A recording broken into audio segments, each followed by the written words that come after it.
Selamat malam Bapak Ibu. Pada kesempatan ini saya akan mempresentasikan tugas untuk mereview sebuah jurnal berkaitan dengan simulasi diskrit sistem DES yang diterapkan pada layanan kesehatan. Saya mengambil judul pemodelan keputusan layanan kesehatan, efektivitas biaya dan fleksibilitas melalui simulasi kejadian diskrit dalam screening aneurisma aorta abdominal.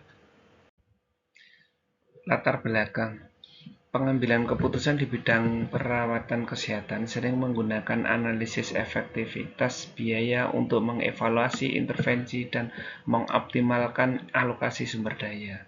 Pendekatan yang digunakan yang pertama dengan model Markov adalah kerangka tradisional yang digunakan dalam analisis biaya efektif jangka panjang.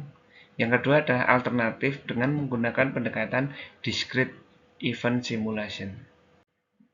Aneurisma aorta abdominal, disingkat AAA. Program screening AAA bertujuan mengurangi kematian dengan mengidentifikasi individu beresiko. Keunggulan penggunaan simulasi DES memungkinkan pemodelan kejadian berkelanjutan dan heterogenitas pasien, lebih fleksibel dalam menggambarkan skenario. Manfaatnya adalah DES meningkatkan akurasi, relevansi, dan dalam evaluasi kesehatan. Permasalahan dalam menggunakan model Markov. 1. Terbatas dalam memodelkan skenario klinis. Yang kedua, tidak menangkap heterogenitas pasien atau perubahan dinamis. Solusinya adalah menggunakan discrete event simulation. DES menawarkan fleksibilitas untuk memodelkan protokol screening adaptif, mampu menangani variabilitas pasien dan memberikan wawasan yang lebih baik. Metodologi pengembangan model DES untuk evaluasi screening AAA. Yang pertama dilakukan adalah melakukan pengembangan model, dan yang kedua adalah input data dan parameter.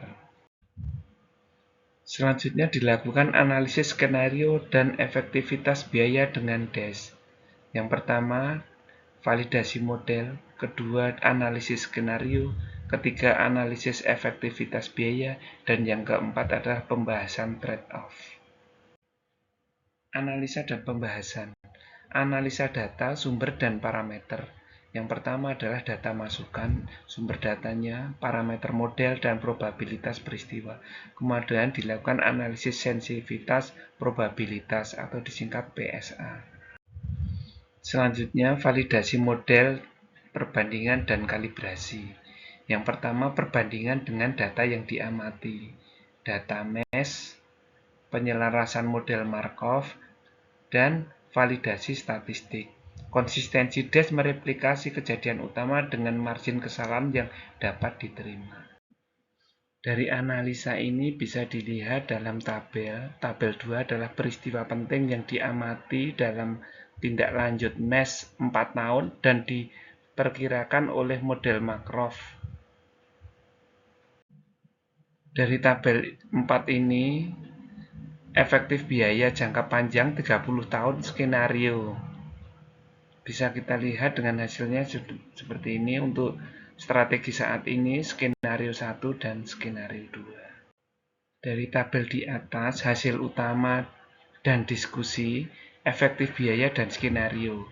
Yang pertama, skenario kasus dasar, kedua, validasi data mesh, dan yang terakhir adalah analisis skenario. Kesimpulannya, yang pertama, keunggulan DES mengatasi keterbatasan model Markov tradisional, menyediakan fleksibilitas ketelitian adaptasi untuk skenario kompleks.